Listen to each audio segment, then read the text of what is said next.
ಯಜಮಾನದಲ್ಲಿ ಬಸವಣ್ಣವರ ಹೇಳಿದ ಮಾತು ಅಂದಿನಿಂದ ಇಂದಿನವರೆಗೂ ಎಂದಿಗೂ ಸುಳ್ಳಾಗುವುದಿಲ್ಲ ಈ ನಾಡಿಗೆ.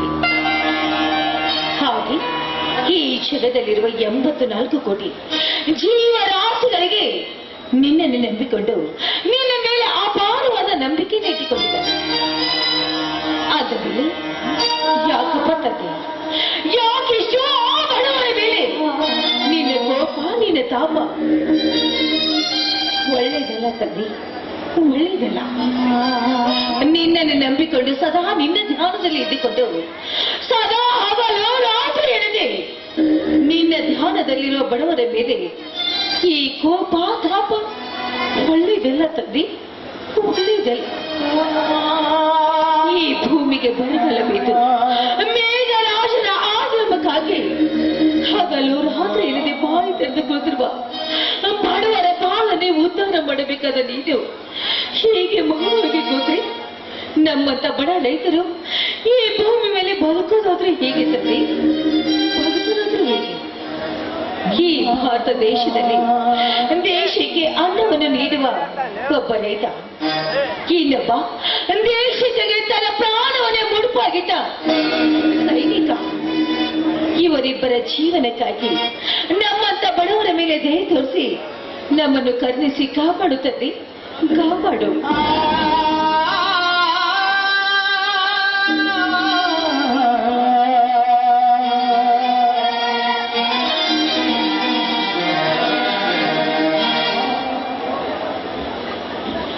ಹಲೋ ಸೀತಾ, ಆ ಮಾರುತೇಶ್ವರನಲ್ಲಿ ಏನೆಂದು ಹೊರ ಬೇಡಿಕೊಂಡು ಸೀತಾ?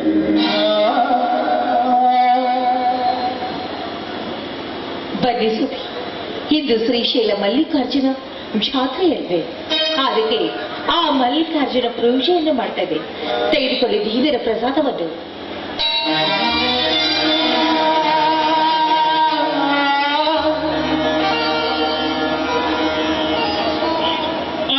ಶ್ರೀಶೈಲ ಮಲ್ಲಿಕಾರ್ಜುನನಾರಿ ಏನೆಂದು ಹೊರಬೇಡಿಕೊಂಡೆ ಸೀತಾ? ಗಿರಿ ಪರ್ವತದಲ್ಲಿ ವಾಸವಾಗಿ ನೀನು ಬಂದಿರುವ ಭಕ್ತರ ಭವನೆಯನ್ನು ನಿವಾರಿಸು. ಹಾಗೆ ಮೇಘರಾಜನನ್ನು ಆದಷ್ಟು ಬೇಗ ಈ ಭೂಮಿಗೆ ದರೆಗಿರಿಸುವಂತ ಆ ನನ್ನ ತಂದೆಯಾದ ಮಲ್ಲಿಕಾರ್ಜುನಲ್ಲಿ ನಾನು ಭಕ್ತಿ ಪೂರ್ವಕವಾಗಿ ಬೇಡಿಕೊಂಡಿದ್ದೀನಿ. ಮೆಚ್ಚಿಕೊಂಡೆ ಸೀತಾ ನೀನಾಡುವ ಮಾತುಗಳು. ಸಕಲ ಜೀವಿರಾಶಿಗಳಿಗೆ ಆ ಮೇಘರಾಜನೇ ದೇವರು. ಹಾಗೆ ಮಳೆ ಬರಬೇಕಾದರೆ ಗಿಡ ಮರಗಳೇ ಮುಖ್ಯ ಕಾರಣ. ಇದನ್ನು ಲೆಕ್ಕಿಸದ ಕೆಲವು ಜನರು ದೊಡ್ಡ ದೊಡ್ಡ ಬಂಗಲೆಗಳನ್ನು ಕಟ್ಟಿಕೊಂಡು ಗಿಡ ಮರಗಳನ್ನು ಕಡಿದು ಹಾಕಿದರೆ ಎಲ್ಲಿಂದ ಬರಬೇಕು? ಎಲ್ಲಿವರೆಗೂ ಈ ನಾಡಿನ ಸಂಪತ್ತು ಸಂರಕ್ಷಣೆ ಆಗುವುದಿಲ್ಲವೋ ಅಲ್ಲಿವರೆಗೂ ಈ ರೈತನ ಬಾಳು ಕಣ್ಣೀರಿನ ಗೋಳು ಸೀತಾ. ಸಾಲು ಮರದ ತಿಮ್ಮಕ್ಕನಂತೆ ಪ್ರತಿಯೊಬ್ಬ ರೈತ ಮನಸ್ಸು ಮಾಡಿ ಗಿಡ ಮರಗಳನ್ನು ಬೆಳೆಸಿದರೆ ಮುಂದೊಂದು ದಿನ ಈ ನಾಡಿಗೆ ಈ ರೈತನೇ ರಾಜ ಸೀತಾ.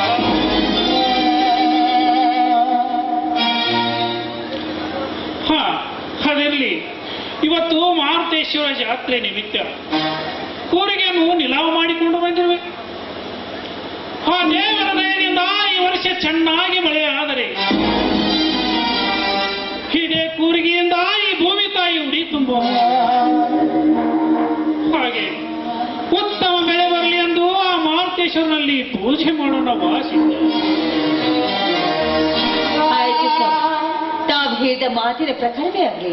ಬನ್ನಿ ಆ ದೇವರಿಗೆ ಪೂಜೆಯನ್ನು ಸಲ್ಲಿಸೋಣ.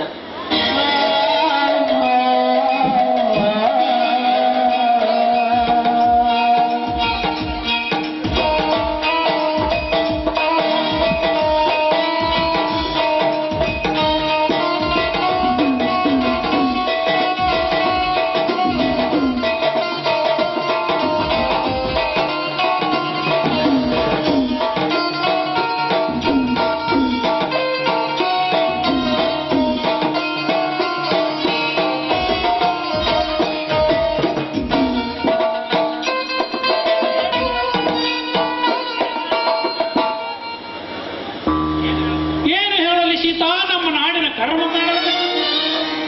ದೊಡ್ಡ ದೊಡ್ಡ ರಾಜಕಾರಣಿಗಳು ಅಧಿಕಾರಿಗಳನ್ನು ಕೈಗೊಂಬೆಯಾಗಿ ಮಾಡಿಕೊಂಡು ಆಕಾಶದೆತ್ತರವಾಗಿ ಬೆಳೆದು ನಿಂತ ಬೆಟ್ಟ ಗುಡ್ಡಗಳನ್ನು ಕಡಿದು ಪರದೇಶಕ್ಕೆ ಮಾರಿಕೊಂಡು ಬೆಂಗಳೂರಿನಲ್ಲಿ ಭವ್ಯವಾದ ಮಂಗಲಿಯನ್ನು ಕಟ್ಟಿಕೊಂಡು ರೈತನ ಬಗ್ಗೆ ಎಳ್ಳಷ್ಟು ಚಿಂತೆ ಮಾಡದೆ ಚುನಾವಣೆ ಸಮೀಪಿಸಿದಾಗ ರೈತರ ಕಾಲು ಹಿಡಿದು ಓಟು ಪಡೆದುಕೊಂಡು ಶ್ರೀಮಂತಿಕೆಯಲ್ಲಿ ಮೆರೆಯುತ್ತಿದ್ದಾರೆ ಈ ಕಲಿಯುಗದಲ್ಲಿ. ಅದರಂತೆ ಬಡವರ ಆಸ್ತಿಯನ್ನು ನುಂಗಿ ದರ್ಪದಿಂದ ಮೆರೆಯುತ್ತಿದ್ದಾನೆ ಆ ಪ್ರಚಂಡನ.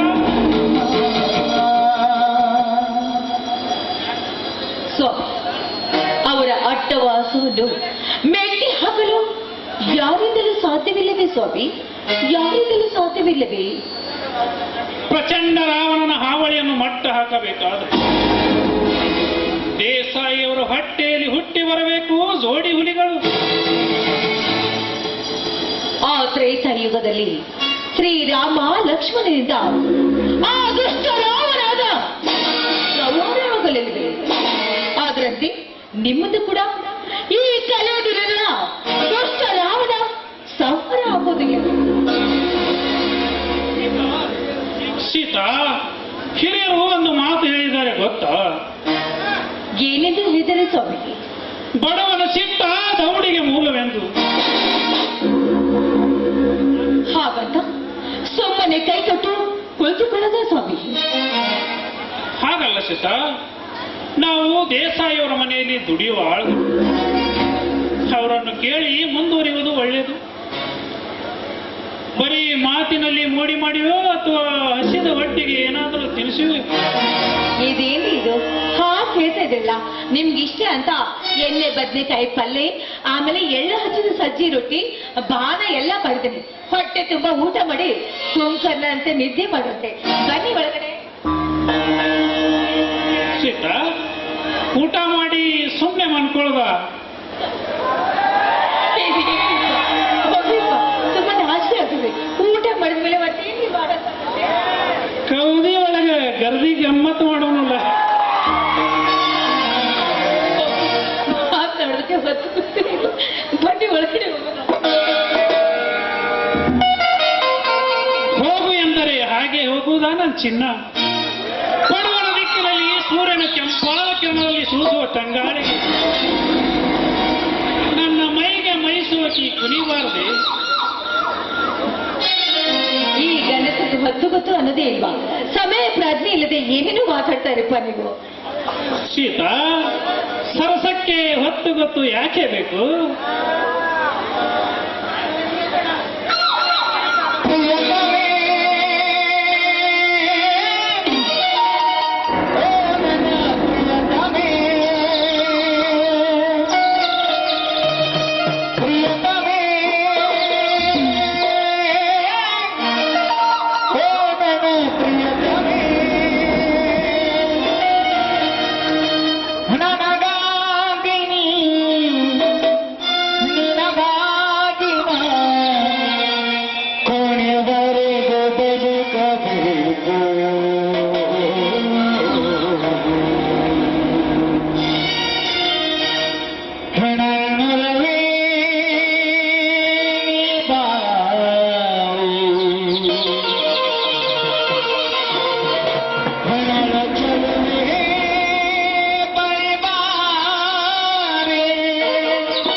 ಹಲೋ, ಹಾ ಸೀತಾ, ನಾನು ದೇಸಾಯಿ ಅವರ ಮನೆಗೆ ಹೋಗಿ ಬರುತ್ತೇನೆ.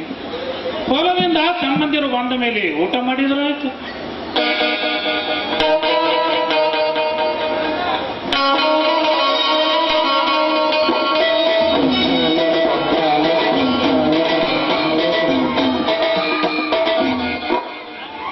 ಅಣ್ಣ, ಅತ್ತಿಗೆ, ನೀವು ಹೇಳಿದಂತೆ ನಮ್ಮ ಹೊಲದಲ್ಲಿರುವ ಕರಿಕೆಯನ್ನು ಬೇರು ಸಹಿತ ಕಿತ್ತು ಹಾಕಿ ಬಂದಿದ್ದೀವಿ. ಈ ವರ್ಷ ಮೇಘರಾಜ ಕಂತಿರದರೆ ಚಿನ್ನದಂತ ಬೆಳೆಯನ್ನು ಬೆಳೆದು ಈ ಸಲ ಆದರ್ಶ ಪ್ರಗತಿಪರರನ್ನು ನಮ್ಮೂರ ರೈತನೆಂದು ಸರ್ಕಾರ ನಮಗೆ ಬಹುಮಾನ ಕೊಡಲೇಬೇಕು. ಹೌದಣ್ಣ, ಈ ಸಲ ಒಳ್ಳೆಯ ಬೆಳೆಯನ್ನು ಬೆಳೆದು ಈ ನಾಡಿನ ಪ್ರಗತಿಪರ ರೈತರೆಂದು ಸರ್ಕಾರ ನಮಗೆ ಪ್ರಶಸ್ತಿ ಕೊಡಲೇಬೇಕು.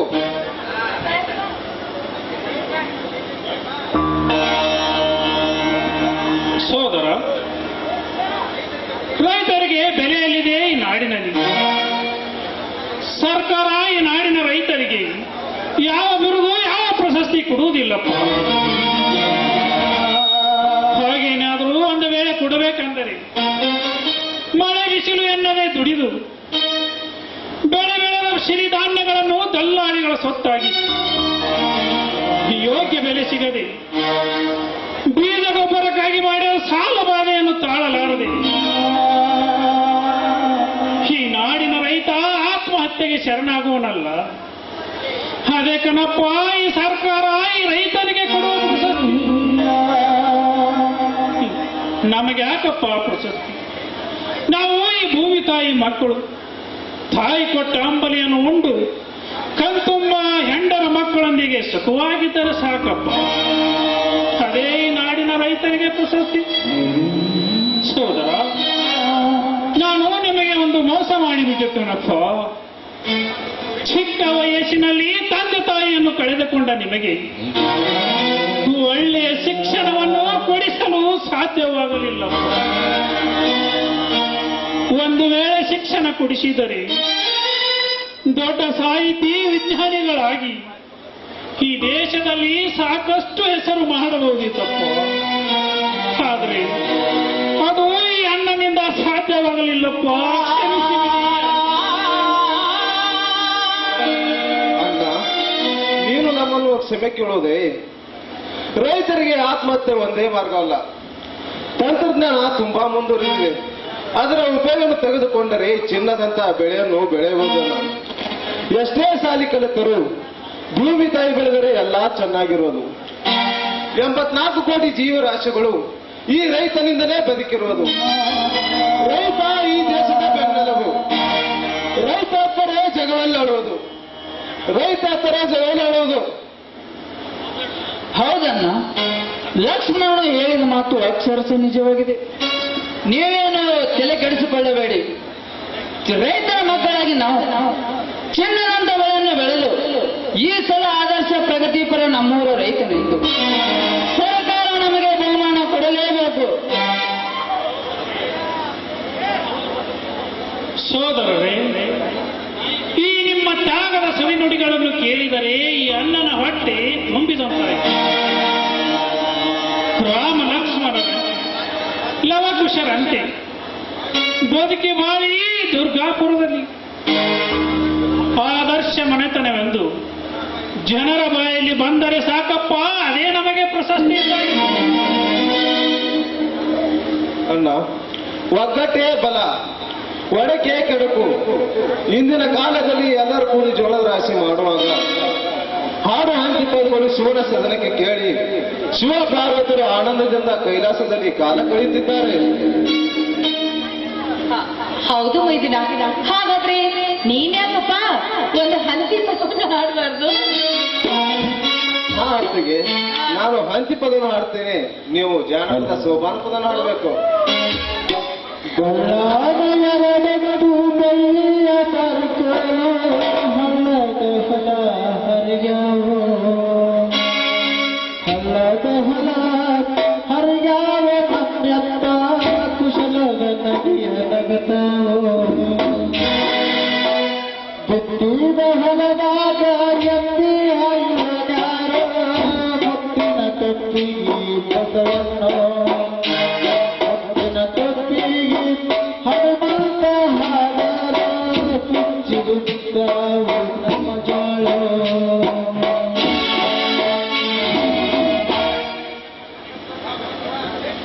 ಬೇಸ್ ಲಕ್ಷ್ಮಣ, ಅಂತೂ ಚೆನ್ನಾಗಿ ಅಂತಿಪದವನ್ನು ಹಾಡಿ ಮತ್ತೆ ನಮ್ಮೆಲ್ಲರನ್ನು ಹಿಂದಿನ ಕಾಲಕ್ಕೆ ಕರೆದುಕೊಂಡು ಹೋದೆ. ಅತ್ತಿಗೆ, ಈ ನಿಮ್ಮ ಮೊದಲ ಕಂಠದಿಂದ ಒಂದು ಸವಿಯಾದ ಗಾನ ಹೊರಬೀಳಲಿ. ಅದಕ್ಕೇನಂತೆ, ನಿಮ್ಮೆಲ್ಲರ ಸಂತೋಷವೇ ನನ್ನ ಸಂತೋಷ. ಆದ್ರೆ ನೀವೆಲ್ಲರೂ ನನ್ನೊಂದಿಗೆ ಹಾಡಿ ನಕ್ಕು ನಲಿಬೇಕು. ಏನಂತೀರ ಸ್ವಾಮಿ? ಮೈದನ ನಾರಪ್ಪ.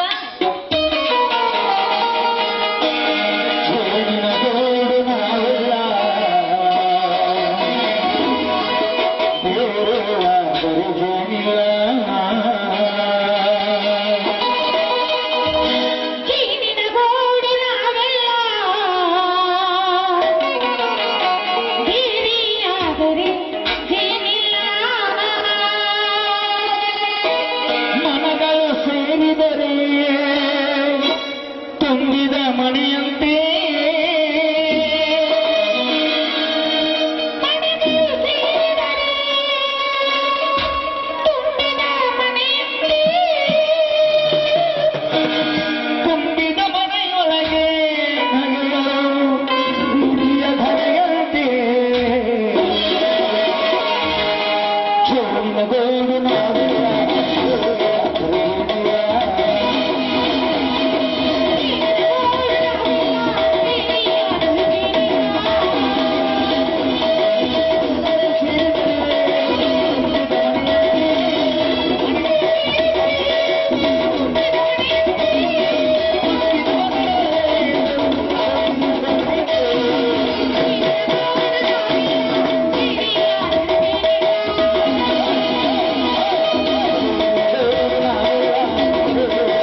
ಸಮಯಕ್ಕೆ ಎಲ್ರು ಸೇರಿ ಒಟ್ಟಿಗೆ ಊಟ ಮಾಡೋಣ.